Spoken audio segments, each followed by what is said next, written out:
নমস্কার, এডুচার্চায় সকলকে স্বাগত। এই মুহূর্তে এসএসকেএমএসকেতে বিভিন্ন রকমভাবে বিভিন্ন কাজ হচ্ছে। কি কাজ না, এসএসকেএমএসকের দাবি দেওয়া নিয়ে শিক্ষক সংগঠনগুলো বিভিন্নভাবে ঝাঁপিয়ে পড়েছেন, কখনো আন্দোলন, কখনো কোর্ট। তো তারই মধ্যে কিন্তু বিভিন্ন শিক্ষক সংগঠন বা শিক্ষক নেতৃত্ব তারা বার্তা দিচ্ছেন বিভিন্নভাবে। আজ আমি একটি বার্তা শোনাবো, সেটি কোনো শিক্ষক নেতৃত্ব নয়। তিনি একজন সাধারণ শিক্ষিকা, এসএসকে শিক্ষিকা এবং নদিয়া জেলার ৭৩ ব্লকের দীপু বিশ্বাস। তিনি একটি লেখা লিখে পাঠিয়েছেন, সেটি আমি আপনাদের সামনে পড়ে শোনাচ্ছি। পশ্চিমবঙ্গের একটি অলাভজনক সংস্থা পশ্চিমবঙ্গ রাজ্য শিশু শিক্ষা মিশনের অধীন এসএসকে ও এমএসকে শিক্ষা প্রতিষ্ঠান।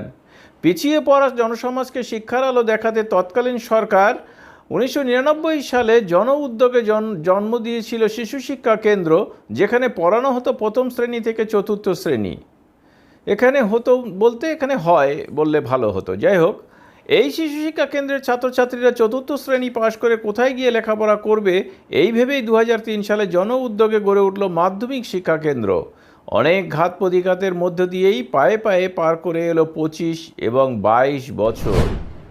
ছাত্রছাত্রীরা স্বীকৃতি পেল সরকারি হিসেবে, স্কুলগুলো ইউডাইস কোড নম্বর পেল অন্যান্য স্কুলের মতো, যা বাংলা সরকারের দ্বারা পরিচালিত। কিন্তু শিক্ষক শিক্ষিকাগণ, হায় পোড়া কপাল, এদের ভাগ্যে শিখে ছিঁড়ল না। এসএসকে শিক্ষক শিক্ষিকাদের 1000 টাকা দিয়েই শুরু হয়েছিল পারিশ্রমিক, যা অনারিয়াম নামে চিহ্নিত হয়েছিল। এমএসকের শিক্ষক শিক্ষিকাদের শুরু হয়েছিল 2000 টাকা দিয়ে। এখন এসএসকের ওই অনারিয়াম দাঁড়িয়েছে 10,817 টাকা, আর এমএসকের দাঁড়িয়েছে 14,096 ও 15,169। 14,000 সাধারণ শিক্ষক শিক্ষিকাদের এবং 15,000 মুখ্যদের। তো এ তো গেল অনারারিয়াম। এবারে আসি শিক্ষক শিক্ষিকাদের ভাগ্যের পট পরিবর্তন। 2019 সালের 29 জুলাই কলকাতার ওকাকুরা রবীন্দ্র ভবনে তৎকালীন শিক্ষামন্ত্রীর ঘোষণাতে বিভাজিত হলো দু ধরনের শিক্ষক শিক্ষিকা, 65 অপশন আর 60 অপশন। যে সকল শিক্ষক শিক্ষিকাগণ 60 অপশনে থাকবেন তারা পার্শ্ব শিক্ষক হিসেবে সুযোগ সুবিধা পাবেন। আমরা সকলেই জানি প্রাথমিক ও উচ্চ প্রাথমিক বিদ্যালয়ে পার্শ্ব শিক্ষক শিক্ষিকাগণ ইপিএফ পায় 2015 সাল থেকে। সংগ্রামের ফসল, তারা কোর্ট কেসের মাধ্যমে জন্মলগ্ন থেকে ইপিএফ পাওয়ার জন্য লড়াই চালিয়ে যাচ্ছেন। এখানে আমি একটু ধরিয়ে দিই, লড়াই চালিয়ে যাচ্ছেন নয়, লড়াই জিতেছেন তারা অনেক জেলাতে কিন্তু সেটা জন্মলগ্ন থেকেই, অর্থাৎ নিয়োগকাল থেকেই কিন্তু তারা ইপিএফ পাবেন বলে সরকারিভাবে কিন্তু চিঠি চলে এসছে। অথচ এসএসকে ও এমএসকে শিক্ষক শিক্ষিকাগণ যারা 60 অপশন নিয়ে পার্শ্ব শিক্ষকের তকমা গায়ে দিয়েছিল, তারা কিন্তু এখনও পর্যন্ত ইপিএফের আওতায় আসেনি বা নিয়োগকর্তাগণ তাদের ইপিএফ দেওয়া শুরু করেননি। অনেক জল গড়িয়ে গড়িয়ে এই শিক্ষক শিক্ষিকাগণ শেষ পর্যন্ত ইপিএফের জন্য কোর্টে দ্বারস্থ হয়েছেন।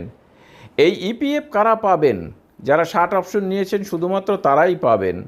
যেহেতু পার্শ্ব শিক্ষকদের মতন সুযোগ সুবিধা পাবেন না, ওই 60 অপশনদের মতো 65 অপশন শিক্ষক শিক্ষিকাগণও পাবেন। অনেক শিক্ষক শিক্ষিকা নিজের ইচ্ছেই 60 অপশনে ডুব দিয়েছিল। 2020 সালের এপ্রিল মাস থেকে 2022 মার্চ পর্যন্ত কোনো সুযোগ না পায় সর্বপ্রথম ঝাড়গ্রামের আলানি ললিত সিং এমএসকের শিক্ষক স্বপন সাহু, যিনি মার্চ 2022 সালে 60 অপশনে অবসর নিতেন, তিনিই প্রথম কোর্ট কেসের মাধ্যমে 65 ফিরে পেলেন। স্বপন সাহুর শুরু দিয়েই আজ অবধি একে একে এসএসকে ও এমএসকে শিক্ষকের শিক্ষিকাগণ 65 অপশনে ফিরে যাচ্ছেন। কি করবেন, কোনো সুরাহা নেই, তাই পুনঃমুসুকীয় ভব 65তে ফেরতে ছাড়া আর উপায় কি? তবুও 5 বছর কিছু হলেও তো অর্থ সুখ পাবে। এবারে আসি, যদিও সামান্য। এবারে আসি সংগঠন নেতৃত্বদের কথায়। মতবিরোধের ফলে আমাদের মতো সাধারণ শিক্ষক শিক্ষিকাগণ পড়েছে ধন্দে, কি করবে ভেবে পাচ্ছেন না। কোনো নেতৃত্বগণ বলছেন আরও কিছুদিন অপেক্ষা করুন, আবার কোনো নেতৃত্ব বলছেন কিছু হবে না, সবাই কেস করুন আর 65 ফিরিয়ে নিন। আমি একজন সাধারণ শিক্ষিকা, নেতৃত্বদের কাছ থেকে আমার একটি প্রশ্ন বা জিজ্ঞাসা, মতবিরোধ নয়, দলমত নির্বিশেষে একটি পথ বেছে নিন। আমার ব্যক্তিগত মত পোষণ করছি, যাদের বয়স 59+ হয়ে গেছে তারা 65-তে ফেরার জন্য কেসের আওতায় চলুন, আর যাদের বয়স কম তারা 60 অপশনে থেকেই লড়াই চালিয়ে যান। কোনো নেতৃত্বের মনে আঘাত দিয়ে নয়, নেতৃত্বদের কাছে আমার মতো সাধারণ শিক্ষক শিক্ষিকার প্রশ্ন দলমত নির্বিশেষে এক পথ বেছে নিন, তাতে আমরা সকলেই উপকৃত হব। আবেগবশত যদি কোনো ভুল বার্তা দিয়ে থাকি সেই জন্য ক্ষমা প্রার্থী। দীপু বিশ্বাস, 73 ব্লক, নদিয়া।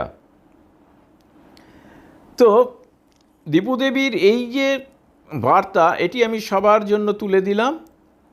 দীপু দেবী যা বলেছেন সেটি যথাযোগ্য কি না বা যথাযথ কি না সেটা আপনারা বিচার বিবেচনা করবেন। এরপরেও যদি আপনাদের কিছু মনে হয় আপনারা কমেন্ট বক্সে কমেন্ট করবেন। নেতৃত্বের কাছে যদি কিছু জানানোর থাকে অবশ্যই আপনারা বলতে পারেন।